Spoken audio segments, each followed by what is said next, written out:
canto mais humilde ou no canto mais rico que você já foi, você pode chegar respeitando a cultura antes de se comportar, observar como as pessoas se comportam, para você aí imitar, e isso não vai levar você a pecar, é imitar só a forma, o respeito do espaço do outro. Vocês estão entendendo o que eu estou falando? Então o apóstolo é uma pessoa que respeitava. Quando ele via alguém mais calado, ele respeitava a pessoa mais calada. Quando ele via alguém mais agitado, ele também não julgava a pessoa só porque falava muito ou falava pouco, falava alto ou falava baixo. Você entendeu? Essa abertura é importante a gente ter isso, esse respeito ao espaço que a gente está chegando. Porque vocês vão a muitos lugares ainda. Não vão à toa, é com um propósito. Deus vai levar vocês aqui, como já me levou para o Rio de Janeiro, já levou para a Amazônia, vários lugares. Eu sei que não foi por mim, é porque eu tinha que alcançar vidas nesses lugares. Entendeu? No Maranhão, em cada estado que Deus me levou nesses lugares, era para alcançar vidas. E Deus vai levar muitos aqui a outros estados. Então que vocês aprendam uma palavra de Deus para a gente aprender como se comportar. E esse negócio dos boi, ok? Os boi, era a cultura daquela época. Lá na Barra, eu não sei se você chegou a ver, você colocava um boi, a gente não tinha naquele tempos atrás, não se tinha os tratores de hoje. Então você pegava uma máquina de ferro, ela tem pontas assim, ó, de ferro, geralmente é só 5, 3, eu só vi de 3 e 5. São hastes de ferro, bota no pescoço do boi e vai trazer um peso. Não tinha tecnologia, o que acontecia? Quando botava no pescoço do boi, aí tem uma corda até os ganchos. Lembrando, haste de ferro, imagina só daqui a minha mão, assim, certo? E essa haste de ferro, ela crava na terra. Quando o boi anda, a terra fica preparada para plantar. Você rasgando a terra num lugar que hoje é o quê? Hoje é um trator com discos de ferro. E ele sai cortando a terra. Aí naquele tempo era o boi. Agora imagina, como é que o boi ia andar? Como é que o boi ia andar debulhando se alguém... Lê o versículo do boi. Se alguém amarra a mordaça. Se a mordaça no boi, como é que ele ia andar trabalhando? O que é mordaça? Aqui, assim, eles usavam a mordaça para parar o boi, entendeu? Não era como o cavalo não, era para parar, porque o boi era mais agressivo que o cavalo. Então é um encaixe que fazia assim, ó, o boi entendia, ó, aí eu paro. Então como é que vai? Ele vai trabalhar, quando bota a mordaça ele não come, não tem como ele trabalhar com fome e com sede. O boi para, come, ele trabalha por horas, é 10 horas no dia. Então para ele trabalhar ele parava, tomava água, pegava a mordaça, tomava água, comia, voltava. Como ele vai conseguir trabalhar se ele tomar água com ele? Ele não consegue. Por que ele falou isso? Ele falou isso porque estavam dizendo no sentido que quem estava pregando, imagina, a pessoa está pregando a palavra, fazendo a obra de Deus, e como é que ela vai trabalhar sem comer e beber? Como é que ela vai? Ela não vai conseguir, ela vai o quê? E aconteceu isso com alguns cristãos. Em outros livros da Bíblia a gente pode ler, até mesmo em Salmos. Tem cristãos que ficaram sem comer e passaram fome. O próprio apóstolo Paulo foi um que ele ficou muito magro em algumas cidades. Porque não deram de comer a ele e ele tinha que andar 3 dias a pé. Entendeu? Para chegar em tal lugar. Como o próprio Jesus, que em alguns lugares teve que andar 10 horas sem parar. Sem comer, pão e água. Pão e água naquele tempo era o básico para você não morrer, viu? Era o pão e a água. O carboidrato para não parar e a água. Para literalmente você não morrer na estrada. Então, aqui fala justamente sobre isso. É como o boi. Não tem como alguém viver como mulher dessa que acorda, vai para a rádio, entendeu? A gente junta a cesta básica, pronto. Acabamos de dar uma cesta básica, a vez teve meio de juntar 200. Como ele vai parar até para pegar a cesta básica se ele tiver se não estiver bem alimentado? Para pegar aquela cesta básica, cada uma pesa lá de 20, 30 quilos. Não tem como, definir, entendeu? Entendeu o versículo? Podem perguntar, porque olha, onde eu não entendo, o outro entende, e a gente junta, o que é óbvio para um não é óbvio para outro. A gente tem que respeitar a limitação do outro. Lembra a questão que eu falei do espaço? Por isso que eu digo a vocês, qualquer um não pode se intimidar a fazer perguntas. Pode fazer perguntas. Porque o ruim é você sair daqui com dúvidas sobre o que está sendo falado. Aí isso é ruim. Então faça perguntas. Acho que parou no 23. Tudo faço por causa do Evangelho, para ser também participante dele. Vocês não sabem que os que correm no estádio, todos, na verdade, correm, mas um só leva o prêmio. Corram de tal maneira que ganhem o prêmio. Todo atleta que está treinando aguenta exercícios duros porque quer receber uma coroa de folhas de ouro. Uma coroa que, aliás, não dura muito, mas nós queremos receber uma coroa que dura para sempre. Por isso, corro direto para a linha final. Também sou como um lutador de boxe, que não perde nenhum golpe. 26. 27. É 27, né? Antes subjugo o meu corpo e o reduzo à servidão, para que, pregando aos outros, eu mesmo não venha, de alguma maneira, ficar reprovado. Amém. Eu vou fazer assim. Eu fiz um resumo geral para contextualizar todo mundo. Depois a gente vai ficar dando uma olhada versículo por versículo. Vamos lá.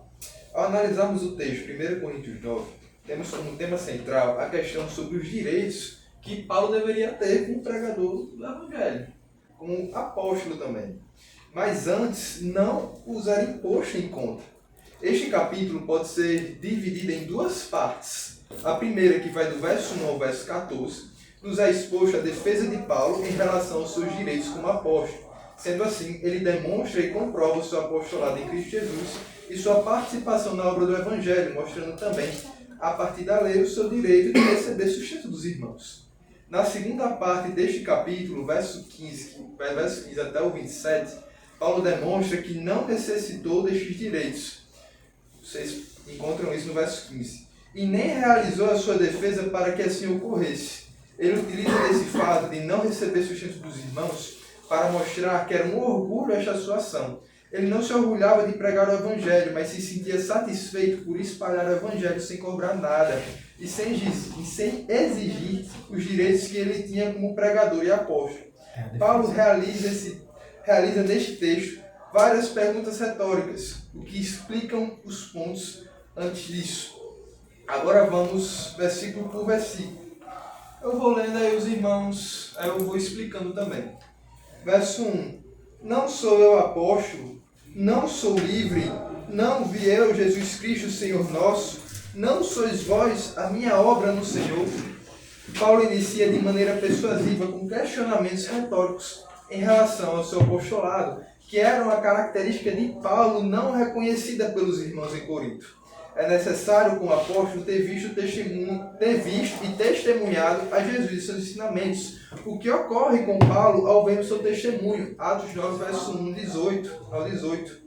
E também ele demonstra em seu questionamento acerca do próprio povo de Corinto ser resultado de suas obras no Evangelho. Verso 2. Se eu não sou apóstolo para os outros, ao menos sou para vós, porque vós sois o selo do meu apostolado no Senhor. Paulo afirma que sua ação na igreja de Corinto era o que servia como prova, pelo menos para os irmãos de Corinto, do seu apostolado. E mesmo que os outros de outras igrejas não acreditassem que em Paulo como apóstolo, eles deveriam ao menos acreditar. Aí a gente vai, eu resumi do verso 3 até o verso 7. Paulo inicia a sua defesa, no verso 3, para aqueles que questionavam a sua autoridade. Ele realiza vários questionamentos que não necessitam de resposta. Vocês podem perceber no verso 4. Não temos nós direitos de comer e beber? É uma pergunta que não necessita de resposta. Todos sabem que eles necessitavam de comida e bebida. Paulo também quebra nos versículos seguintes, no verso 5. Não temos nós direitos de levar conosco uma esposa crente? Paulo ele quebra a questão do celibato imposto.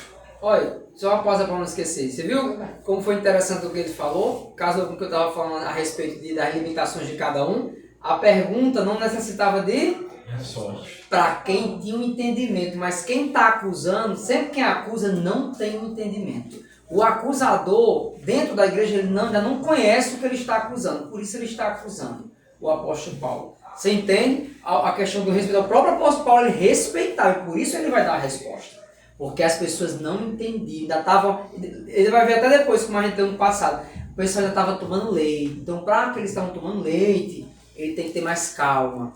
Então, ele vai dar uma pergunta que é óbvia para alguns, mas para outros não são. Por isso que estão criticando. Pode prosseguir, David.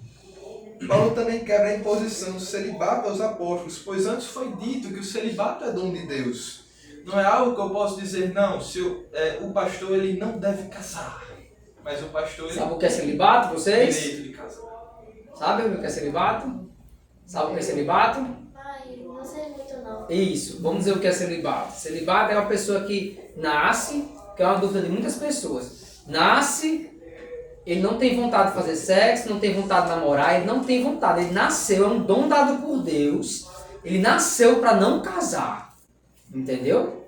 É um dom de Deus. Então, quando alguém com 10 anos já começou com um negocinho, dá um beijinho aqui, ou com 13 anos, dá outro beijinho ali, essa pessoa já vai ter que se organizar para casar, porque senão vai arder em desejo e vai pecar. Então, é muito importante a questão do celibato, ver essa questão. Entendeu o que é celibato, João? É algo raro. Olha, em 15 anos, se você ser bem sincero, em 15 anos praticamente, desde a quadrangular para cá, eu só conheci um jovem, que nem ele sabe. Mas, na minha visão, eu só conheci um jovem.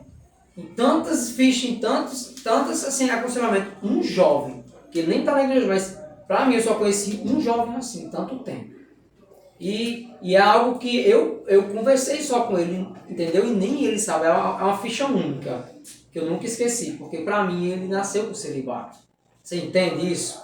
Então quer dizer, é algo muito raro de alguém nascer, um dom por Deus. Deus não vai dar uma cruz para alguém, por exemplo. Imaginei, Deus dá o desejo de Ohana de namorar, aí Ohana não deu certo no namoro, dá um exemplo.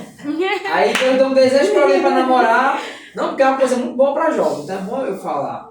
Imagina aí, Deus vai botar um desejo em Ohana ou em Davi para namorar.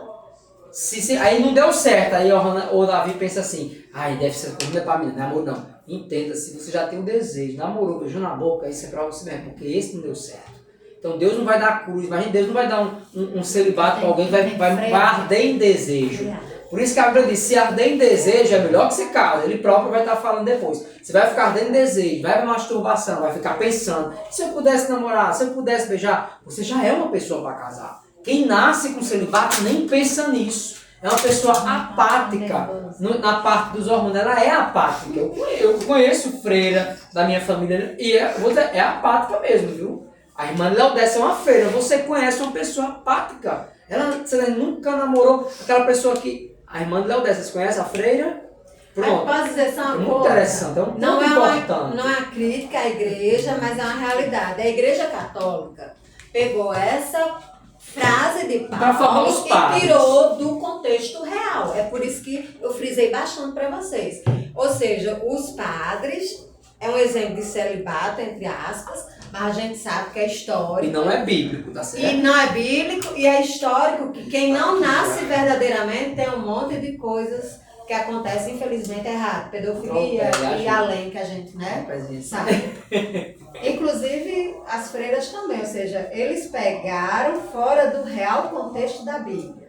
E para ser mais transparente, você pode estudar nas histórias, foi 100 anos para formar padre, certo? A Igreja Católica, quando começou, não existia padre, tá bom? A Igreja Católica, quando ela começou, a Igreja Católica Romana, todos os padres que não chamavam padres, eles não chamavam pastor, era um nome parecido com padre, eu não estou lembrando agora. Eles casavam e tinham suas mulheres, viu? Foi feito um conselho que demorou muito, houve muita briga na Igreja Católica, levou mais de 100 anos para o Papa aprovar e desde então, o Papa, quando ele aprovou, foi proibido um padre em todo o mundo casar. Por quê? Porque eles observaram que quando o padre casava, antes da Igreja Católica, quando casava igual os pastores, acontecia o quê? Eles tinham que, biblicamente, sustentar os padres com as esposas e os filhos. Porque eles pregavam que tinha que sustentar igual a nós. Mas o Papa percebeu que estava tendo um prejuízo financeiro muito grande. Então, 100 anos, muita briga. O Papa dizia que isso não era de Deus, que não podia aprovar, porque era ridículo. Outros papas, e eles faziam conselhos e não entravam no consenso. Por isso que demorou tanto. Então, quando deu 100 anos, o Conselho de Trento, quando era nas histórias, tem um livro de história, tem um livro deles também tem na internet. Aí chama Conselho de Trento. Aí passou o Conselho de Trento, depois de 100 anos, aprova. A Igreja Católica decide, e até hoje é unânime. Eu tenho sim, eu tenho na minha família, eu tenho um padre também, quase toda a família tem algum padre, né? Nós temos não freira, mas padre nos tenores, tem um padre batista. Então a gente observa como faz mal para alguém que não é do celibato ficar assim. A questão fora o sustento é esse. Tá surgindo seu resumo, só tá surgindo dúvidas interessantes. É dentro disso que alguns devem ter estudado em história. Não era só a questão do sustento, mas do patrimônio da igreja. Que até hoje É a mais rica do país. Então, o forte foi a questão do patrimônio, para continuar ali, entre eles. E eles continuam sendo a igreja mais rica do mundo. A igreja católica hoje ela é a igreja mais rica do mundo. Só ela acaba com fome no mundo. Ela sozinha. Se ela quiser, a igreja católica ela acaba com a fome. Só o ouro que ela tem já acaba com a fome no mundo.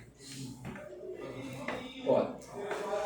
Aí, como vocês percebem, o próprio Pedro, que está escrito aqui, Cefas, ele possuía uma esposa crente, como também outros demais apóstolos. Paulo também faz outro questionamento retórico, se somente ele e Barnabé não possuíam o direito de não trabalhar, pois os outros apóstolos também não trabalhavam. Isso a gente vê no verso 6. Paulo realiza também mais questionamentos, de maneira que os fizesse compreender o seu direito de sustento, utilizando exemplos como um soldado que é custeado para ir na guerra. Também um agricultor que colhe e come da vinha que plantou, e do fazendeiro que alimenta o gado e toma do seu leite. Aí do verso 8 ao verso 10. Paulo demonstra que estas coisas que antes ele disse não vinham dele, mas também vinham da lei. Ele retrata sobre a figura de linguagem dos bois, mostrando que Deus não estava preocupado somente com os bois. Antes ele se referia a nós que cuidamos do Evangelho, que vivemos do Evangelho. Do verso 11 ao 12, é posto outra reflexão retórica, a qual se estende que, como Paulo e Barnabé semearam no Espírito, seria justo uma recompensa material. Temos uma ideia semelhante, que eu quero mostrar para vocês, que está lá em Romanos, que Paulo ele fala também dos irmãos judeus, que foi a partir deles que a mensagem chegou para nós gentios. Aí isso fez que tocou, vou ler para vocês entenderem melhor, Romanos 15, 26 e 27. Porque pareceu bem a Macedônia e a Acaia fazerem uma coleta para os pobres dentre os santos que estão em Jerusalém. Isto lhes pareceu bem, como devedores que são para com eles, porque se os gentios foram participantes dos seus bens espirituais, devem também ministrar-lhes os temporais. A gente tem basicamente essa mesma ideia aqui. Se Paulo e Barnabé enviaram a semente espiritual, deram a eles um sustento espiritual, por que eles não poderiam enviar a eles um sustento material? Isso a gente vê no verso 11. É também mostrado que o povo de Corinto aplicava este direito em outros irmãos, ou seja, eles sustentavam outros irmãos e não sustentavam a Paulo. Porém, Paulo mostra que suportaram tudo para que não impedissem nada o sucesso do Evangelho de Cristo, os irmãos. Verso 13, 14. É exposto como argumento de Paulo que até os que cuidam do templo se alimentavam do que era do templo, e os que ofereciam sacrifícios no altar também recebiam a parte dos sacrifícios. Verso 13, isso daqui. Embora não houvesse ainda a escritura dos evangelhos de Jesus, que houve um consenso dos historiadores de dizerem que ainda não havia os manuscritos dos evangelhos no período em que Paulo escreveu aos Coríntios, Jesus ele meio que entra em concordância com Paulo em dizer em Lucas 10, 7. Deixa eu ver aqui. Lucas 10, 7. E ficar na mesma casa, comendo e bebendo do que eles tiverem, pois digno é o obreiro do seu salário. Não desde casa em casa. Mas isso aqui tem outro contexto, que é aquele contexto de Jesus instruindo aos discípulos a irem evangelizar. O que Jesus está dizendo é que, como um obreiro que vive do Evangelho, pregando o Evangelho, ele merece também o seu sustento. Cada trabalhador merece o seu salário. Aí tem também outra referência que está em Mateus 10:10, mas diz basicamente a mesma coisa, de maneira semelhante.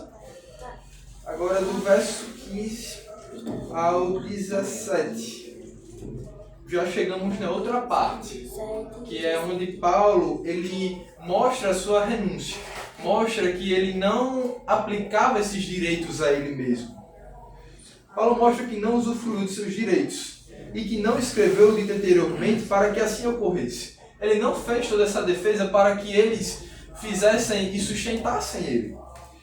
E aprendemos com Paulo a não nos gloriarmos somente por pregar o Evangelho, porque o pregar o Evangelho é uma obrigação imposta a nós.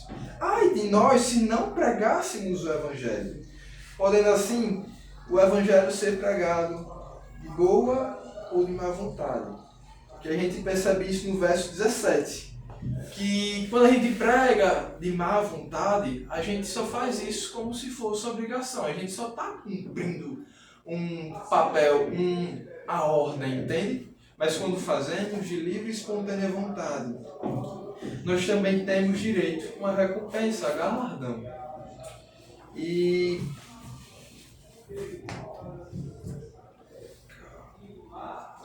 18. sim, verso 18 agora. Paulo mostra que a sua satisfação não está em receber uma recompensa por pregar o Evangelho, mas em fazê-lo por livre e espontânea vontade, sem cobrar nada e sem exigir os seus direitos. Ou seja, Paulo aqui novamente nos ensina a nós não termos o Evangelho como uma empresa, a nós não termos o Evangelho como uma fonte de enriquecimento, mas sim que a nossa satisfação venha a ser somente em pregá-lo, sem cobrar nada, por amor tanto às almas como por Jesus. Verso 19 ao 23. Paulo não nos ensina a ser um cristão de máscaras ou ser um crente camaleão. Ele nos ensina a ser um crente flexível ao ambiente onde prega, para assim ganhar aqueles que o Evangelho chega. Como foi bem discutido antes, a gente tem que se adequar ao ambiente para que não venha haver um constrangimento entre os irmãos. Como o Thaleson disse, se eu chegar na igreja batista, eu chegar na igreja presbiteriana, pregando de maneira pentecostal, vou meio que realizar um constrangimento, pois é diferente do estilo de culto deles. A mesma coisa Paulo fazia. E também, principalmente, o próprio Jesus. Jesus chegou ao homem da lei: você necessita nascer de novo. E chegou também para uma mulher que estava no poço dizendo: dá-me água de beber, para beber. O próprio Jesus também fazia isso. Agora vamos... Uma dúvida. Pode dizer. Essa coisa que você falou, que Paulo falou sobre um crente que tipo assim, usa máscara, como é isso? Eu não entendi. Seria basicamente assim, que... Não é a máscara, tipo de camaleão. um camaleão. Para abrir a porta para poder falar o Evangelho, as pessoas não expulsarem dali, vamos dar um exemplo. Não é entendeu? tipo, porque tipo assim, as pessoas podem pensar: nossa, ele está colocando uma máscara fingindo ser aquilo que ele não é. Ele só está se adaptando ao No ambiente ambiente que que ele está. Foi um exemplo bom a questão do camaleão, porque ele se adapta, ele não chegou. O próprio Jesus ele sentava com pecadores, e a Bíblia fala que Jesus sentava com pecadores e beberrão de vinho. E olhava para Jesus e dizia: tá aí um homem comilão e beberrão de vinho, mas Jesus ele sentava lá, não era para comer muito e não era para tomar o vinho, era para falar da palavra de Deus. Você entende isso? Então, quer dizer, ele tinha a porta aberta para falar do Evangelho. Porque as pessoas olhavam para ele e diziam: rapaz, esse cara é legal, ele não se importa que a gente é pecador.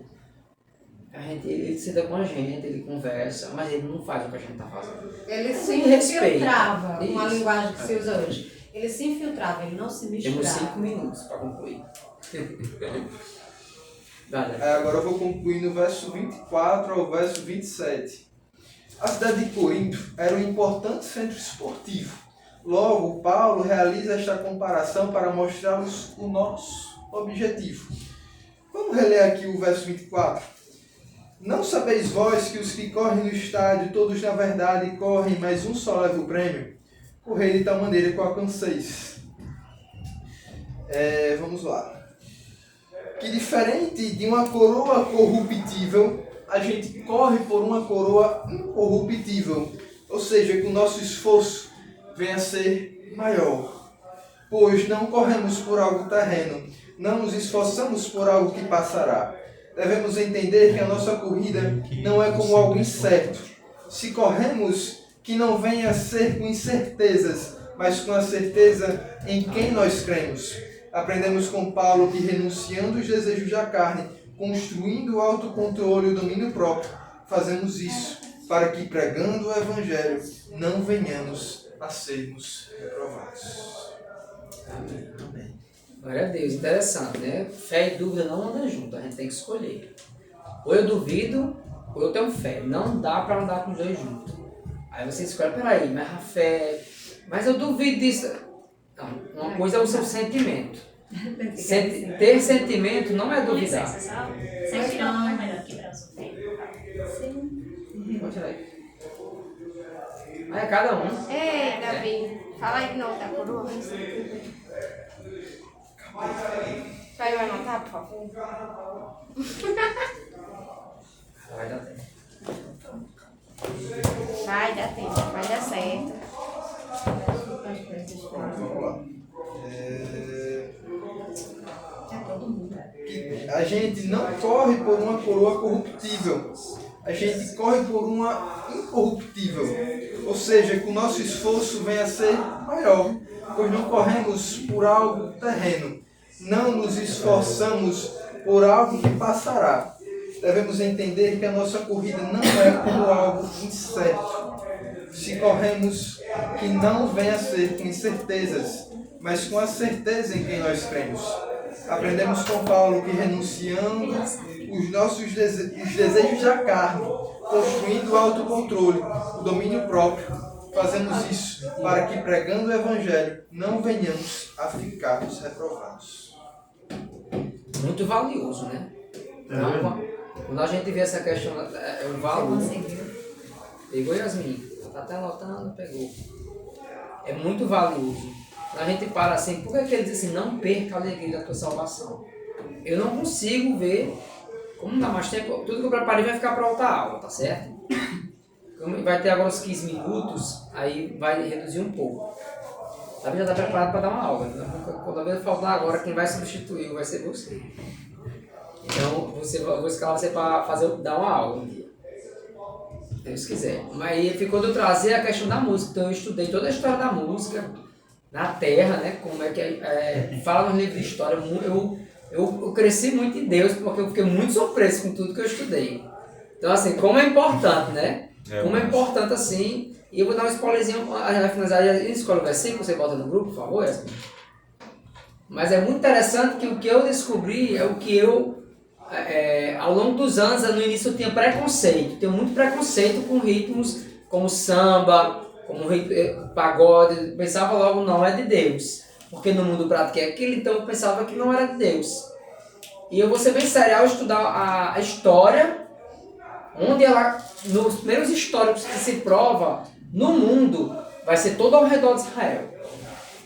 Vai ser no Egito, no mundo, viu? Estou falando de históricos que tem na China, nos Estados Unidos, que se prova, que tem livros que provam que pessoas inventaram instrumentos como o chofar, pegou o chifre do boi e criou um instrumento, fez o couro de um animal, tirou o pelo, e ele pegou a estaca de madeira e colocou e criou tipo um pandeiro. Eu vou chamar pandeiro. Alguém pega a imagem um pouquinho, só vou dar um spoilerzinho que tem no grupo que eu coloquei. Aí tem um chofar e tem como se fosse um pandeiro e vai ter a harpa. No início tudo foi criado de forma bem vegetal, viu? Foi com osso de bicho, foi com chifre. Adulfe, né? Adulfe, isso. Vai dizendo um por um aí, um pouquinho. É o adulfe, o tambor, Isso. o tamborim, a flauta, Isso. a lira, pandeiro, pífano e gaita de fogo. Esses são os instrumentos, os primeiros instrumentos que surgiram no mundo. Lembra que eu ainda nem cheguei na Bíblia. É na história da música do mundo. Então esses foram os primeiros do mundo. Os registros que se prova. Vai pegar ali tudo ao redor de Israel. Infelizmente, anos atrás eu vi, aí tem a citação de Israel. Alguns livros tiram a citação de Israel, mas é tão interessante, né? A perseguição sempre vai existir. Alguns livros eles tiram o nome de Israel, mas é interessante, quanto mais eles querem tirar, e mais Israel aparece, porque ele tira, e você pode pegar no mapa, ele vai citar Jordânia, Egito, ele vai botar tudo ao redor de Israel, mas ele tira Israel. Aí eu digo, o cara quis apagar Israel, acabou dando mais luz. Por que você só aqui? Aí circulou. Aí eu disse, cara, o inimigo ele tem hora que parece que não pensa. Mas ele acaba circulando, aí o outro vai ter lá, Israel. Aí, interessante, surgiu a história da música no mundo. Como foi que surgiu? Surgiu em dias muito felizes. Alguém teve um filho. Aí alguém ficou tão feliz que ele não conteve a felicidade e ele começou a cantarolar e bater com o tambor, que era feito de couro de bicho. Ele pegou um chifre que ele sabia que tinha um som que ele chamava o gado, chamava os bichos, os bodes, os gatos, e ele começou tão feliz, ele olhava para o céu e ele tocava aqui. Pessoas que nem conheciam a Deus ainda. E aí a gente vai ver os registros para com Israel de grandes, agora bíblicos, eu não spoiler isso na próxima aula. Registros de Israel com Miriam, quando o mar fecha e mata os egípcios. Miriam é idosa, ela pega um pandeiro, um som de pandeiro, é outro nome. Tem aí que eu esqueci. Esse agora eu esqueci também. Aí ela pega esse instrumento, ela pega o instrumento e ela dança extravagante. Um dos registros que tem na Bíblia, uma idosa, ela vai cantar e na Bíblia vai cantarolar o que ela falou. E é bendito seja o Deus que derrotou nossos inimigos. E ela meio que dá um samba. Você tá entendendo? É muito animado. Ela, naquele ano, mais de 2.000 anos atrás. Agora imagina como era animado. E eu fiquei preocupado quando eu comecei a estudar. Cadê a música calma que a gente escutou hoje? Eu fiquei questionando com o Espírito Santo. E eu estudando. E eu não estava achando. Meu Deus, cadê essa música calma? Será que a gente é tão triste assim? Que não vai ter registro histórico de músicas calmas? Misericórdia. Então eu fiquei preocupado. O lado meu ficou preocupado. Mas observe. Todo esse registro... Aí quebra toda a religiosidade. Mas o registro bíblico é Davi. Davi traz de volta a Arca da Aliança. Quando ele traz a Arca da Aliança, Davi, lembrando, Davi usa como se fosse um manto, um vestido. O vestido é longo. Geralmente o homem usava aqui na metade da canela, a túnica. Ele usa uma túnica na metade da canela. E como rei, ele era maior. Era normal metade da canela, mas ele arrastava porque ele era rei. Mas ele dançou tão extravagante, mas ele estava tão feliz, trazendo a Arca da Aliança e simbolizar a presença de Deus, que ele começa a pular, dança tão rápido, e ele começa a mostrar a coxa nua, viu? Estou falando a coxa. Davi começa a mostrar a coxa ao ponto das virgens olhar para Davi. A esposa de Davi está na janela, e ela avista Davi, ela aguarda ele chegar. Ele estava muito feliz, que foi muito difícil trazer a Arca da Aliança. Pessoas morreram até a Arca chegar, como vocês, alguns conhecem já a história, e quem não conhece, vão procurar. O que é que Mical diz a Davi? Depois que ele dançou extravagante, sem querer, não estou dizendo que nem é para dançar mostrando o coxo, é porque aquela roupa, naquele tempo, tinha como tapar, não existia calça. A intenção dele não era mostrar a coxa, a intenção dele estava se alegrando na presença de Deus. Então, feliz. A Mical olha para ele e diz... Não, você nem parecia um rei no meio do povo. Parecia um plebeu. A resposta de Davi qual é? Ele olha para ela e diz... mas esse que parecia um plebeu foi a quem Deus confiou e tirou o reinado do seu pai e me deu para mim. E a Bíblia, observe, primeiro quem responde Mical é Deus. Perdão, é Davi, depois é Deus. O que é que Deus diz a Mical? E desde aquele dia, Deus fecha a madre. Ela nunca será mãe. Ela foi castigada por Deus por ter criticado alguém adorando a Deus. Em forma de dança. Não era pregando, não era cantando, não era evangelizando. Davi só estava dançando. Como quem? Como Miriam e também outros. Quer dizer, você dançar na sua casa, na presença de Deus, não tem problema você dançar. E sim, eu tenho que falar a verdade do que eu estudei. As primeiras músicas pareciam samba e pagode. As primeiras músicas eram muito, e até hoje em Israel, agora eu entendo, né? Existe o Shabat. Até hoje é feito lá. Se você for em Israel, vai dar 18 horas, todo mundo se organiza para entrar na casa, vai ter o momento do casal, e ali vai começar o Shabat. E o Shabat são músicas muito alegres.